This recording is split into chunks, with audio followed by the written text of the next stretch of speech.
오늘 하나님께서 우리에게 주시는 말씀은 에스라 3장 8절에서 13절까지의 말씀입니다.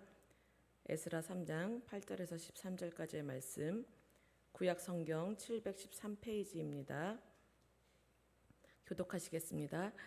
예루살렘에 있는 하나님의 성전에 이른 지 2년 둘째 달에 스알디엘의 아들 스룹바벨과 요사닥의 아들 예수아와 다른 형제 제사장들과 레위 사람들과 무릇 사로잡혔다가 예루살렘에 돌아온 자들이 공사를 시작하고 20세 이상의 레위 사람들을 세워 여호와의 성전 공사를 감독하게 하매 예수와 그의 아들들과 그의 형제들과 가므엘과 그의 아들들과 유다 자손과 베냐민 자손과 그의 형제 레위 사람들이 일제히 일어나 하나님의 성전 일꾼들을 감독하니라. 건축자가 여호와의 성전의 기초를 놓을 때에 제사장들은 예복을 입고 나팔을 들고 아삽 자손 레위 사람들은 재금을 들고 서서 이스라엘 왕 다윗의 규례대로 여호와를 찬송하되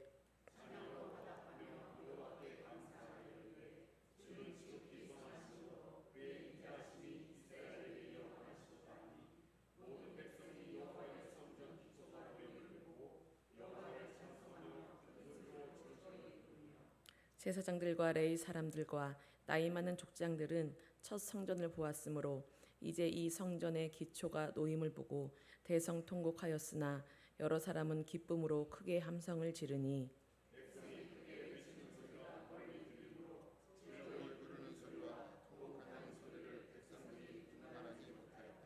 아멘.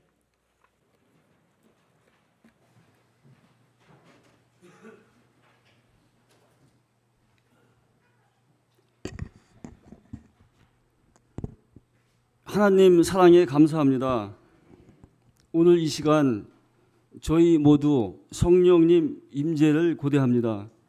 하나님, 먼저 저희의 잘못과 죄악을 회개하면서 지금까지 축복의 은혜를 베풀어 주신 하나님께 감사의 고백을 올립니다.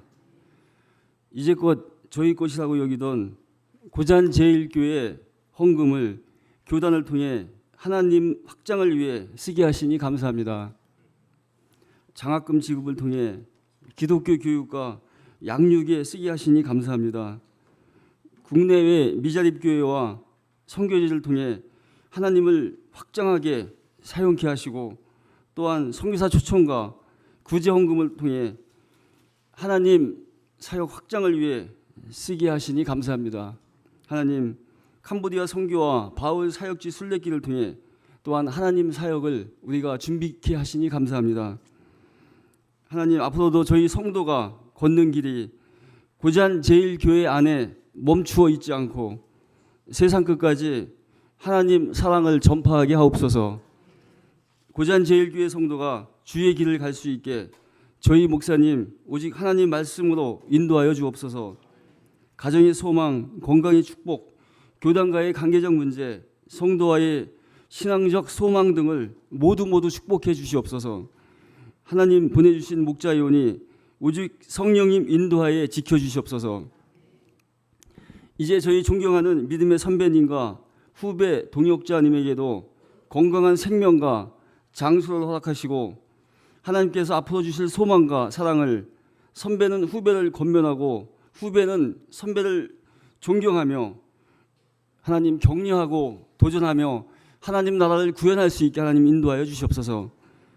내일부터 시작하는 청소년부 학예 영성 훈련과 앞으로 있을 많은 행사들 위해 주님 같이 동행하시고 가고 오는 길 안전 지켜주시고 하나님께서 주신 높은 산 깨끗한 물속에서 하나님을 만나는 주님을 영접하는 놀라운 변화를 경험하는 일정 되게 하여 주시옵소서. 지금까지 고잔제일교회가 풍랑이는 바다와 강야를 건너 하나님을 세웠는 바 앞으로의 미래도 주께서 우리 모두에게 우리 주 예수 그리스도의 날에 책망할 것이 없는 자로 끝까지 견고하게 하여 주옵소서. 이 땅에서의 내가 가는 길이 자책과 책망이 아니라 자긍과 칭찬이요 고통과 원망이 아니라 희열과 소망이요 실패와 빈곤이 아니라 성공과 부유함이 되게 하옵소서. 그리하여 고통과 실패뿐이라는 인생 삶의 편견을 벗어버리고 기쁨과 소망, 사랑이 넘치는 삶이 되게 하옵소서. 오직 우리 모두 하나 되어 주의 길을 갈 수 있게 주님 축복하여 주심을 감사하며 예수님 이름으로 기도했습니다. 아멘.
그리스도인은 우리가 늘 영적 전쟁 속에 살고 있고 육신의 상황들이 우리의 그런 영적 생활까지도 침범하고 그 속에서 수없이 많은 일들이 발생하게 되고 또 미워하게 하고 분노하고 또 그것을 해결해야 되고 때로는 그 해결이 안 돼서 절망 가운데 빠지는 일도 생기게 되는 것이 우리의 인생이죠.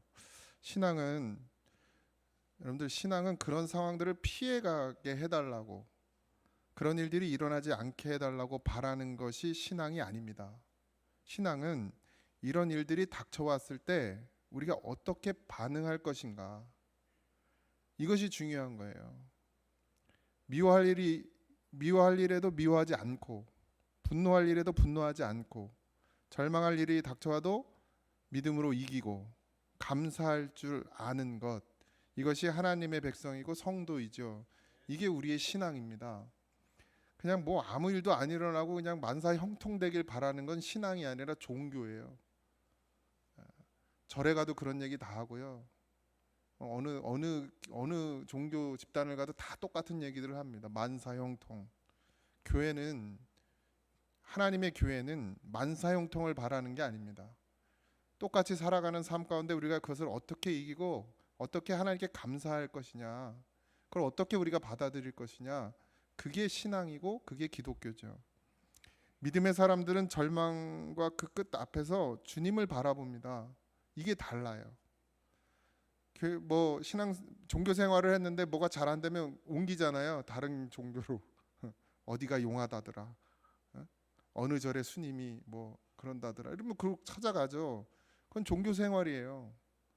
교회를 옮겨 다니는 건 사실 바람직하지가 않습니다. 왜? 같은 하나님인데 어디는 마음에 들고 어디에 마음에 안 든다, 이건 벌써 그 중심이 잘못되어 있는 것이죠. 교회를 오해하고 있거나 하나님, 이 믿음, 신앙을 곡해하고 있는 것입니다.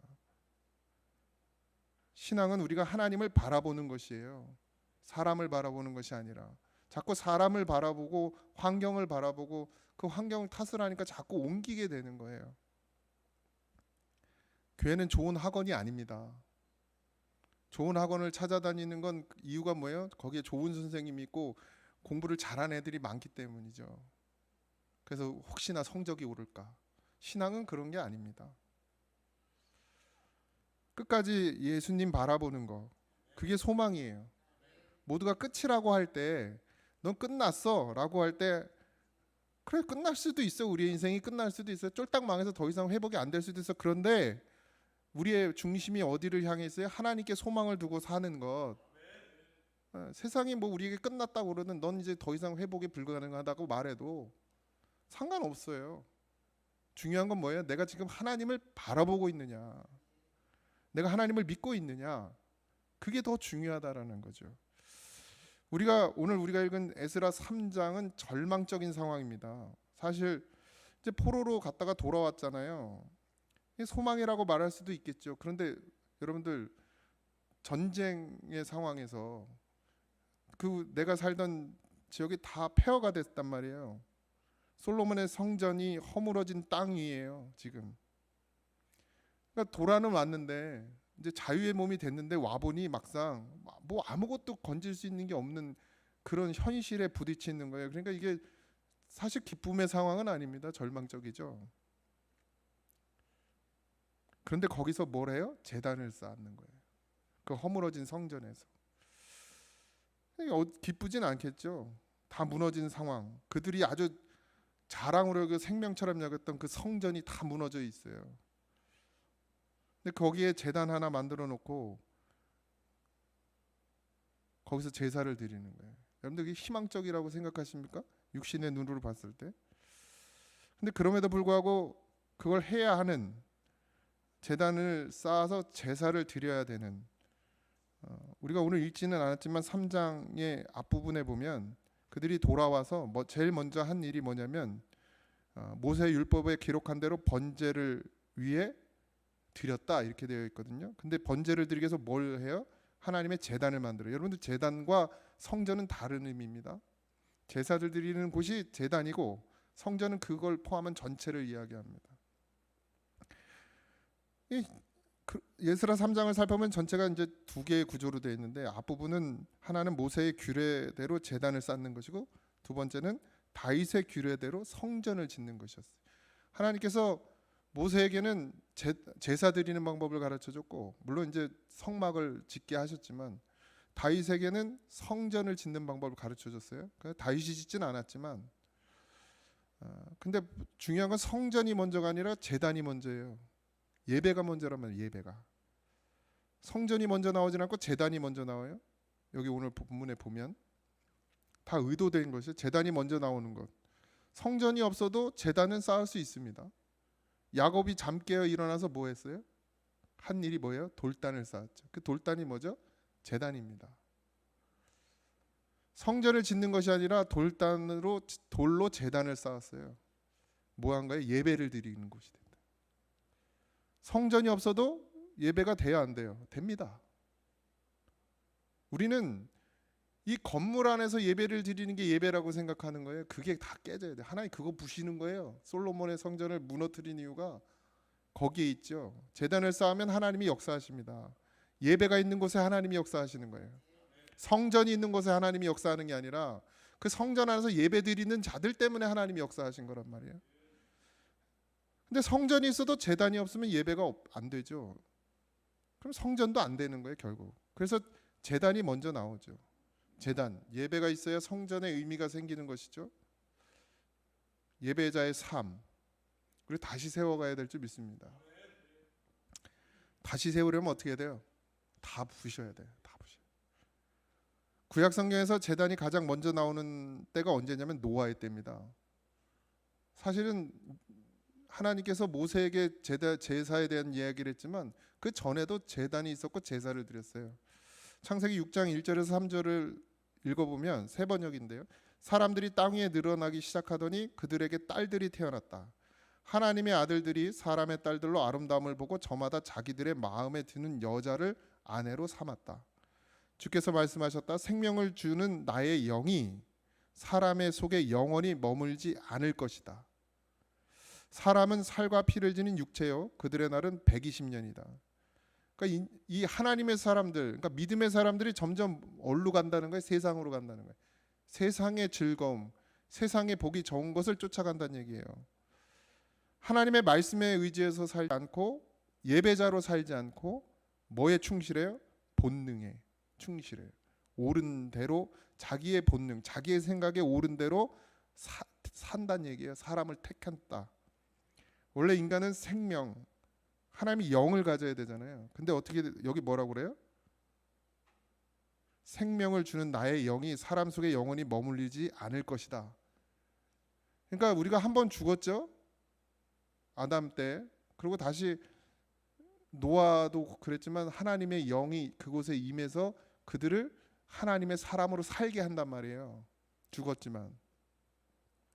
그런데 그들이 하나님을 예배하는 자가 되지 않고 세상을 섬기는 자, 우상을 섬기는 자들이 되더라는 거예요. 그래서 하나님이 어떻게 했어요? 이 육체가 되어버린 이 사람을 이제 한정되게 살게 하셨어요. 120년. 물론 더 길게 살았지만 120년으로 줄여버렸어요. 이제 사람이 사람의 연한을 하나님이 더 줄여버리고 그리고 완전한 육체의 존재가 되었죠. 그러고 나서 뭐가 일어납니까? 심판이 일어나요. 왜 목사가 자꾸 6 그러는 줄 아세요? 6의 끝은 뭐예요? 심판이에요. 심판. 그러니까 자꾸 육신으로 가지 마세요. 영이 빼앗겨요. 하나님의 영이 더 이상 거할 수 없게 된단 말이에요. 우린 지금 안 그런가요? 자기의 보기에 좋은 대로 사람의 딸을 택하지 않나요? 우리가? 세상을 선택하지 않나요? 그 결과가 뭐라고요? 하나님의 영이 완전히 떠나는 게 그 결과예요. 40일 동안 쏟아집니다. 비가. 그리고 150일 동안 물이 차 있어요. 70일 동안 그 물이 빠지고 말라요. 땅이. 370일 정도가 됩니다. 그걸 계산해 보면. 그러니까 한 1년 정도를 그 배 안에 있었어요. 창문이 있어요? 없어요? 없어요. 숨 막히지 않겠습니까? 1년 동안 그 어두침침한 깜깜한 데서 뭐 전구가 이렇게 있는 것도 아니고 얼마나 답답하겠어요. 또 생각해 보세요. 집에 개, 고양이 하나만 키워도 냄새가 그렇게 나는데 그 수많은 동물들이 난 그게 궁금해. 그 배설 시설을 어떻게 했는지. 똥 싸고 냄새나고 씻기지도 못해 1년 동안. 그러니 여러분들 거기서 살고 싶겠어요? 그 1년이란 시간 동안 곧 그 속에 삽니다. 방주에서 내려야 될 때 노아는 소망일까요? 그게 기쁨이 될까요? 아니면 절망일까요? 방주에서 내린다. 당장은 좋을 것 같잖아요. 이제 자유. 근데 살았어요? 땅에서 내려와 이제 살아야 돼요. 근데 홍수가 다 쓸어갔어요. 먹을 게 있습니까? 황폐해졌죠. 아무것도 없는 거예요. 홍수가 다 쓸어갔으니까. 그리고 뭐 1년이 지났으니까 뭐 뼈들이 많이 남아 있겠죠. 땅에. 상상을 해요. 다 썩어서 막 부패한 걸 떠나서 이제 뼈들만 남아 있는 그런 황폐한 땅에 내리는 거예요. 그죠? 내리면 무조건 좋은 게 아닙니다. 우리가 구원받으면 무조건 좋은 게 아니에요. 그걸 보는 건 절망이죠. 구원받으면 다 끝난다고 생각하지 마십시오. 만약 제가 노아의 입장이라면 방주에게 차라리 방주가 나을 것 같아. 차라리 무서웠을 것 같아. 막막하지 않았겠습니까? 아무것도 없는 폐허 속에서 뭘 어떻게 해야 될까? 그래도 방주 안에 있을 때 은혜로 살았단 말이에요. 하나님의 은혜로. 하나님이 지켜주셨잖아요. 어쨌든 냄새가 나든 어쨌든. 뭐 내려오면 이제 뭘 먹고 살아야 될지 뭘 해야 될지 괴로웠을 거라고 생각이 들어요. 그런데 성경은 늘 그렇듯 하나님의 은혜로 시작합니다. 인간은 끝이라고 생각하는 그 순간에 하나님의 은혜로 시작해 주시는 거예요. 하나님은 노아를 향해서 너 정신 똑바로 차려 이제 봤지? 내가 어떻게 하는지. 너도 똑바로 안 하면 너도 이렇게 돼. 이렇게 말씀하시진 않아요. 방주에서 내리기 전에 창세기 8장 15절에서 17절에 하나님께서 이렇게 말씀하십니다. 하나님이 노아에게 말씀하셨다. 너는 아내와 아들과 며느리를 데리고 방주에서 나아가거라. 내가 데리고 있는 살과 피를 지닌 모든 생물들 곧 새와 집짐승과 땅 위에 기어다니는 모든 길짐승들을 데리고 나가거라. 그래서 그것들이 땅에서 생육하고 땅에서 번성하게 하여라. 이 땅에서 생육하고 번성하라는 건 누구에게 주신 말씀이었죠? 아담에게 주셨다. 아담을 만드시고 모든 걸 다 해놓으시고 너가 다스려라. 생육하고 번성해라. 이랬더니 이 언약의 약속. 아담에게 주신 약속이란 말이에요. 그 약속을 다시 노아에게 다시 언약으로 세워주시는 거예요. 이건 무슨 말이에요? 내가 너와 함께 하겠다. 걱정하지 마라.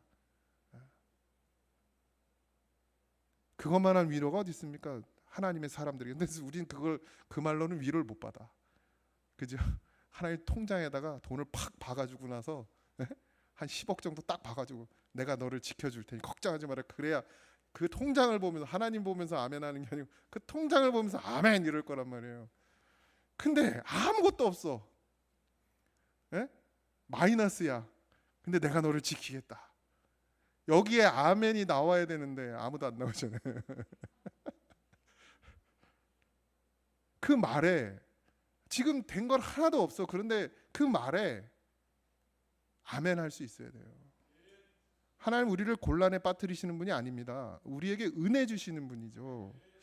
하나님의 인도가 앞서죠. 항상 하나님이 이끄십니다. 우리를 어디로요? 은혜의 자리로 이끄셔요. 하나님은 늘 그런 분이세요. 당장 뭐 눈앞에 보이고 이런 것이 없어도 반드시 하나님은 나를 은혜의 강가로 인도하신다라는 그 믿음 때문에 아멘 할 수 있는 거예요. 그럼 뭐 10년 후에 통장에 뭐 10억이 꽂힌다는 얘기가 아니잖아요. 지금 그런 의미가 아니잖아요. 하나님이 나와 함께 하시는 그게 은혜잖아요. 근데 그걸 자꾸 잊어버리죠. 그리고 방주에서 내리자마자 내 생각으로 가득 차요. 그게 위험하죠. 그 생각이 위험합니다. 하나님의 말씀에 노아가 어떻게 반응합니까? 보세요. 말씀이 임했어요. 하나님 내게 너에게 은혜 주겠다. 내가 너와 함께 하겠다. 그때 노아가 어떻게 하느냐? 8장 20절. 노아는 주님 앞에 제단을 쌓고 모든 정결한 집짐승과 정결한 새들 가운데 제물을 골라서 제단 위에 번제물로 바쳤다. 하나님의 말씀을 듣고 한 게 뭐예요? 예배예요. 예배. 우린 뭘로 반응해야 돼요? 예배로 반응해야 돼요. 어디로 나가는 게 아니에요. 그래요 하나님 생육하고 번성해요. 하나님 나에게 은혜 주세요. 그러고 나가서 일을 하는 게 아니고 먼저 뭘 해야 된다는 거예요. 그 말씀에 내가 아멘 하는 거예요. 그게 예배란 말이에요. 그러니까 모세가 번제 규정이 있기 전부터, 그러니까 하나님께서 모세에게 제단을 쌓으라고 하기 전부터 이미 제단에 태워드리는 번제가 있었어요. 노아가 그걸 했단 말이에요. 제단에서 제사 드리는 게 뭐죠? 하나님의 은혜가 존재하지 않는데 우리가 제단에서 제사를 드릴 때 하나님의 은혜가 만들어지는 거예요? 아니에요. 예배는 은혜를 만드는 게 아닙니다. 우리가 예배를 잘 드린다고 은혜가 만들어지는 게 아니에요. 선한 행실이 여러분들의 기도가, 여러분들의 이 종교 생활이 은혜를 만들어내는 게 아니라고요. 은혜는 누가 만드시는 거예요? 하나님이 만드시는 거예요. 우리는 그 하나님을 믿고, 예배는 제사는 하나님의 은혜에 대한 마땅한 반응이에요. 예배드리고 뭘 더 얻기를 원해서 예배드리는 건 예배가 아니란 말이에요. 이미 내게 주신 은혜가 있기 때문에 그걸 반응으로 드러내는 게 예배란 말입니다. 생육하고 번성하라는 하나님 말씀의 노아의 반응은 뭐예요? 예배였어요. 생육하고 번성할 수 있게 하시는 건 누구라는 걸 아는 거예요? 하나님이라는 걸 아는 거예요. 근데 우리도 하나님께서 너 생육하고 번성하라, 이거 분명히 알아요. 하나님이 내 삶의 주인이 되시고 내 삶의 모든 걸 인도하신다는 걸 알면서도 우리는 어디로 가요? 예배의 자리로 가요? 세상의 자리로 갑니까? 우리가 왜 제단을 쌓지 않아요? 하나님이 우리를 생육하고 번성하게 하시는 주인이라는 것을 인정하지 못하니까 제단을 쌓지 않고 세상으로 나가는 겁니다. 하나님 아무것도 없습니다. 하나님 도움 없이는 살 수 없습니다. 이 정도 지경이 돼야 하나님 앞에 뭘 쌓는가? 인생이 제단을 쌓는 거예요. 이스라엘 백성들이 포로를 풀려나서 이스라엘에 왔을 때 의지할 게 있었어요? 없었어요? 없었어요. 아무것도 없었어요. 돌 위에 돌 하나 남지 않고 다 무너졌습니다. 그러니까 의지할 게 어디밖에 없어요? 하나님밖에 없어요. 그러니까 예배를 드려. 노아가 하나님의 은혜로 방주 안에 들어가서 살았어요. 다시 나왔어요. 하나님의 말씀이 임했어요. 이스라엘 백성들에게 임한 것처럼 노아에게도 임했어요. 아, 내가 사는 게 아니라 하나님의 은혜로 사는 것이구나. 아니까 뭐부터 하는 거예요? 예배하는 거예요.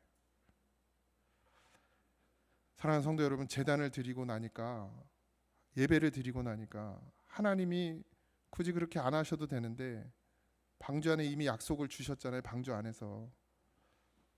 근데 또 응답하시는 거예요. 창세기 9장 1절. 하나님이 노아와 그 아들들에게 복을 주시며 그에게 이르시되 생육하고 번성하여 땅에 충만하라. 자, 말씀이 임했어요. 아, 내가 사는 게 아니라 하나님의 은혜로 사는 것이구나. 지금 이게 내게 하나님의 은혜구나. 그거에 대한 우리의 응답은 뭐라고요? 예배라고요. 거긴 감사만 있어요. 찬양만 있어요. 요구가 없어요. 뭐가 필요합니다. 뭐가 필요합니다. 뭐가 필요합니다. 아니에요. 뭘 구하는 거 아닙니다. 예배. 그랬더니 하나님이 다시 어떻게 반응하세요? 노아와 그 아들들에게 뭘 줘요? 복을 주시며.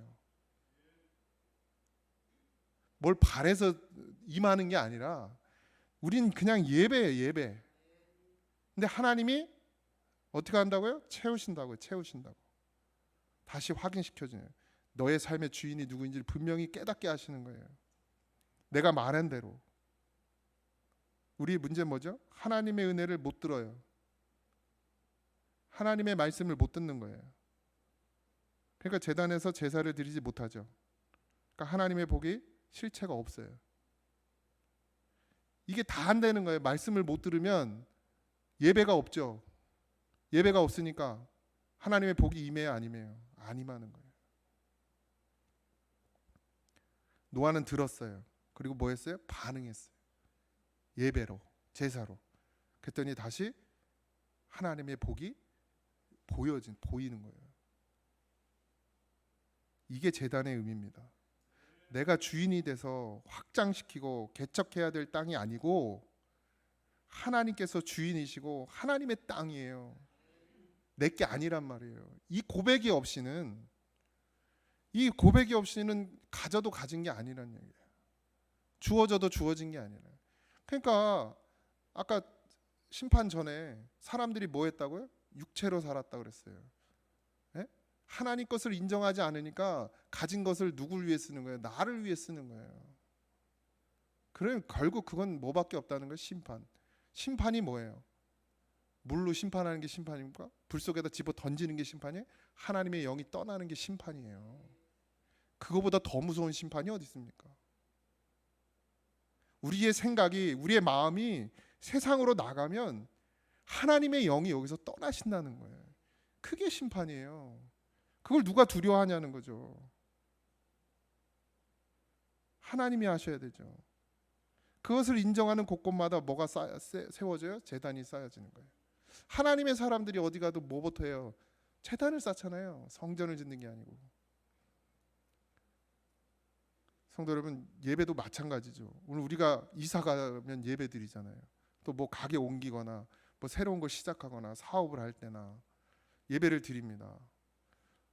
왜 농사를 새로 시작할 때는 예배 드려달라는 말을 안 하시는지 모르겠어요. 내가 가고 싶은데 가서 기도해주고 싶은데 또 부담스러워. 왜냐면 난 안 해도 괜찮아요. 뭐 이거 부르고 막 밥 사주고 밥 주고 막 그게 부담스러우신 거야. 내가 볼 때. 그냥 나 불러서 기도해달라 그러면 내가 가서 기꺼이 기도해드리고 그냥 올 수 있는데, 그러니까 이게 왜 안 불러요도 못하겠어 또. 예? 뭐 바라는 것 같아가지고. 바라는 게 사실 없는데 그냥 기도해주고 싶은데 왜 우리가 예배드리죠?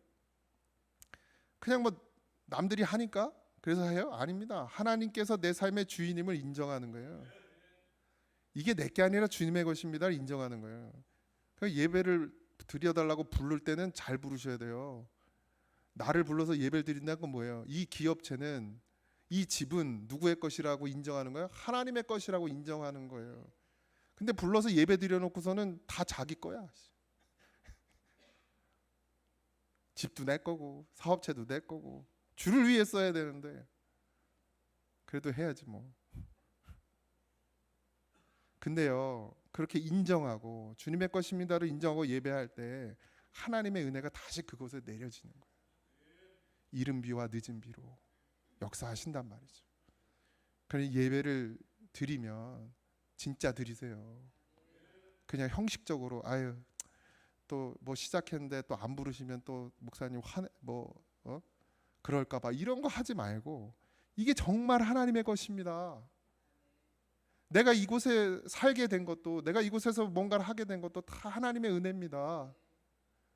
이런 마음으로 차를 가져와서 기도해 달라는 것도 마찬가지야. 요즘엔 또 차가 사놓고도 기도해 달라는 사람 가끔 있어. 가끔 차 바꿨는데도 기도해 달라고 안 하더라고. 내가 하도 뭐라 그래서 그런가 봐. 나한테 기도를 부탁한다는 건 이거는 주님의 것입니다. 그러니까 언제든지 교회에서 쓰겠다고 그럼 차 얼른 가져와요. 나한테 기도 받으신 분들은. 나리 알았지? 우리의 삶도 마찬가지예요. 우리가 왜 예배하죠? 오늘 주일인데 왜 모였어요? 우리가 하나님을 기억하는 이 자리에 왜 왔어요? 우리가 복을 만들어내는 건 아니에요. 여러분들, 제가 왜 이런 얘기를 했죠? 헌금 드린다고 하나님이 거기에다 11조 드린다고 거기에 60배 100배의 복을 부어주시는 게 아니란 말이에요. 우리가 뭘 만들 수 있잖아요. 여러분들 성가대 열심히 하면 복 받아요? 반주 열심히 하면 복 받아요? 그런 마음이라면 당장 내려놓으세요. 우리가 예배를 잘 드리면 복 받아요? 여러분들이 생각하는 복을 얘기하는 겁니다. 아니에요. 우리는 은혜의 메이커가 아니란 말이에요. 우리는 은혜를 만들어내는 사람이 아니에요. 은혜와 복은 누구로부터 와요? 하나님으로부터 오는 거예요. 하나님이 주체세요. 하나님으로부터 흘러나오는 거죠. 우리가 예배를 드리기 때, 우리가 하나님 앞에 봉사하기 때문에 하나님이 우리에게 은혜를 내려주시는 게 아니고 이런 반응을 얘기하는 게 아니에요. 하나님은 어떤 반응을 원하세요? 중심의 진실함을 원하신다. 그럴 때 흘러나오는 거예요. 은혜가. 제단이 없으면 듣지 못해요. 그런데 예배가 없으면 하나님의 말씀을 어떻게 들을 겁니까? 꼭 목사를 통해서 듣는 건 아니에요. 주일 예배가 지금 제가 예배가 없으면 듣지 못해요라는 말을 지금 이 순간만을 생각하시면 안 돼요. 가정에서도 예배 드리잖아요. 직장에서도 여러분들 제단을 쌓아요. 뭘 갖다 쌓아야 쌓는 게 아니고 거기에 주님이 있으면 그게 제단이 되죠. 거기에 예배가 되죠. 거기서도 하나님의 말씀이 들려옵니다. 자꾸 우리 틀을 깨셔야 돼요. 예배가 없으면 듣지 못한다니까 목사님 설교 들으나 보다, 이런 그런 생각을 다 가지고 계시죠? 아니란 말이에요. 지금 이 순간 요 시간의 예배를 말하는 게 아닙니다. 우리의 삶 전체가 예배가 돼야지. 그러니까 듣지 못하니까 반응할 수가 없는 거예요. 야곱이 잠 깼어요. 하나님의 환상을 보여줬잖아요. 단을 쌓았단 말이에요. 왜 쌓았어요? 반응한 거죠. 하나님의 은혜에 반응했단 말이에요. 그러니까 듣는 거예요. 하나님의 인도함을 받잖아요. 그러니까 듣지 못하니까 반응하지 못하고, 반응하지 못하니까 내 삶의 주인이 누가 되는 거예요? 내가 되는 거예요. 내가. 하나님이 안 되고, 주체가 하나님을 주인으로 마땅히 인정함이 없으니까, 그 없는데 어떻게 그게 예배가 되겠습니까? 그러니까 계속 반복되는 거야, 악순환이. 좋은 건물 안에 드려지는 예배가 예배입니까? 하나님이 반응하지 않는 예배는 예배가 아닙니다. 하나님의 응답이 없는 예배는 예배가 아니에요. 제단의 모양이나 규모나 재료가 중요한 게 아니죠. 드려지는 제사, 예배가 중요합니다. 그 예배가 뭐예요? 우리가 드려요. 우리의 진실함으로. 재물이 중요한 거예요. 피가 중요한 거예요. 근데 우리는 뭐에 관심이 많아요? 단에 관심이 많아요. 건물에 관심이 많아요. 예수가 중요한 건데, 복음이 중요한 건데, 종교 생활에만 관심이 많아요. 화려한 건물, 유명한 목사, 큰 교회, 프로그램, 뭐 우리 교회는 그런 것도 관심이 없지만 편의시설, 환경, 이런 것들에 치우치는 게 지금 우리 이 대한민국의 교회가. 그러니까 이제는 큰 교회에서 뭐도 한다고 제가 그랬어요? 개도 봐줘요. 이제 개를 봐준다고요. 교회에서 개를 보는 봉사팀이 따로 있어요. 예? 이 죄송합니다. 에휴, 모르겠습니다. 그게 정상인지 아닌지. 나중에 저기 개 죽었다고 저한테 기도해달라 그러지 마세요. 난 못합니다. 예? 아유, 개도 이제 장례 치러달랄까봐 걱정이요. 예배의 자리에 나오지 못할 때, 그럴 때도 있잖아요, 우리가. 근데 그런 종교 생활에서 머무르지 말고 흙으로 쌓은 제단이라 할지라도 은혜를 추구하는 거예요. 복음 하나로, 그냥 복음 하나, 하나님 한 분 오롯이 서 있는 것, 그 마음에 하나님이 임하시는 거예요. 일상으로 돌아가잖아요. 우리가 일상에서 주변에 흙을 긁어 모아가지고 토단을 쌓으세요. 그게 예배가 되는 겁니다. 예배 자리에 나오지 못할 때가 우리가 있잖아요. 주일날 못 지킬 수도 있죠. 지켜야 되지만, 그러면 성경책 들고 뭐 어딜 가든지, 여행을 가시든지, 아니면 뭐 일 때문에 나가든지, 성경책이라도 들고, 아니면 뭐 십자가라도 하나 사가지고 들고 가서 내가 있는 그곳에 십자가를 세워놓고, 성경을 펴놓고, 그러면 거기가 제단 되는 거 아닙니까? 그렇게라도 예배의 삶을 살려고 하면 하나님이 어찌 그에게 복을 주시지 않겠습니까? 그냥 아유, 바빠서 이제 못합니다, 이번 주에 못 나가요, 이걸로 끝나면 안 돼요. 거기 가서 예배 드리셔야지. 가까운 교회를 가든, 그것도 안 되면 성경책이라도 펴놓고. 요즘 얼마 전에 영상 들으면 담임 목사님이 또 이 시간에 딱 나와가지고 잘생긴 얼굴을 뽐내면서 예배 드리잖아요. 뭐 어떤 방법이라도요. 그 시간이 그게 안 맞으면 나 혼자라도 그럴 마음이 있냔 말이에요. 우리가 그냥 못 나가면 그만인 게 아니고. 왜 예배가 꼭 여기서만 되어져야 된다고 생각하십니까? 이게 또 다음 주부터 다 어디 가는 거 아니에요? 성경책 인증사진 찍어서 보내주시는 거 아니에요? 하나님의 은혜가, 복이 여러분들의 삶의 실제가 되어지기를 소망합니다. 오늘 결론을 지으면 본문의 마지막 후반부에 보면 성전 건축에 대한 반응이 나와요. 에스라 3장 10절에 건축자가 여호와의 성전에 기초를 놓을 때에 제사장들은 예복을 입고 나팔을 들고 아삽 자손 레위 사람들의 재금을 들고 서서 이스라엘 왕 다윗의 규례대로 여호와를 찬송하되, 찬양하죠. 예배하죠. 그러나 첫 성전을 본 나이 많은 제사장들과 레위 사람들과 가문의 우두머리들은 성전 기초가 놓인 것을 보고 크게 통곡하였다. 또 다른 쪽에서는 많은 사람들이 기뻐하며 즐거이 노래하였다. 환성과 통곡이 한데 뒤섞여서 소리가 너무나도 크고 시끄러웠다. 그 소리는 멀리서도 들을 수 있었으나 어느 누구도 환성인지 통곡인지 구별할 수 없었다. 즐거운 소리는 이제 기뻐하는 사람들은 성전을 짓게 되었으니까 우리가 여기서 성전을 재건하는 신앙을 회복하자 이런 기대감으로 소리를 질렀을 것이고, 대성통곡하신 분들은 여기 보면 늙은 나이든 이렇게 나오죠. 나이 많은 제사장들과 레위 사람들, 그들은 뭘 생각해? 솔로몬의 영광을 생각한다. 근데 지금 거기에 토단, 흙으로 제단을 쌓은 거예요. 그래 얼마나 초라해요. 얼마나 볼품 없어요. 그러니까 과거를 생각하니까 이게 마음이 무너지는 거예요. 사실 그럴 필요가 없는데, 우리 죄 때문이라는 후회도 오고, 내 삶의 예배가 제단이 회복되는 것, 그것이 우리의 삶의 기쁨이 되어야 됩니다. 모양은 중요하지 않아요. 우리의 삶의 의미가 되는 것, 소망이 되어야 돼요. 어떤 모양이든, 뭐 악기가 하나도 없고 성가대도 없고, 그래도 그곳에서 예배할 때 정말 중심으로 하나님 그 은혜가 생각나고 그게 너무 감사하고, 그런 예배라면 아주 화려한 예배가 아니더라도 우린 거기서 하나님의 은혜를 누리고 복을 누릴 줄 믿습니다. 우리의 삶의 상황 때문에 웃고 우는 게 아니어야 돼요. 우리는 맨날 와서 울 때 어떻게 울어요? 내가 힘들면 와가지고 짜 이러고, 또 잘 되면 그냥 이렇게 찢어져가지고 그냥 다 하나님 은혜래. 안 되면 왜 하나님 은혜가 아닌 거예요 도대체? 그거 안 돼요. 이제 우리 그렇게 가면 안 됩니다. 다 리셋 하셔야 돼. 하나님이 내게 말씀하시고 내가 그 말씀에 반응하고 예배하고, 그 예배를 통해서 하나님께서 내가 응답하시는 삶, 그게 기쁨이에요. 화려한 솔로몬의 성전에서 예배 드리지 않아도, 그거 다 무너져서 없어져도, 그래서 흙으로 제단을 쌓고 예배를 드릴지라도 우리가 잃어버리지 않는 것 있잖아요. 하나님이 나와 함께 하신다.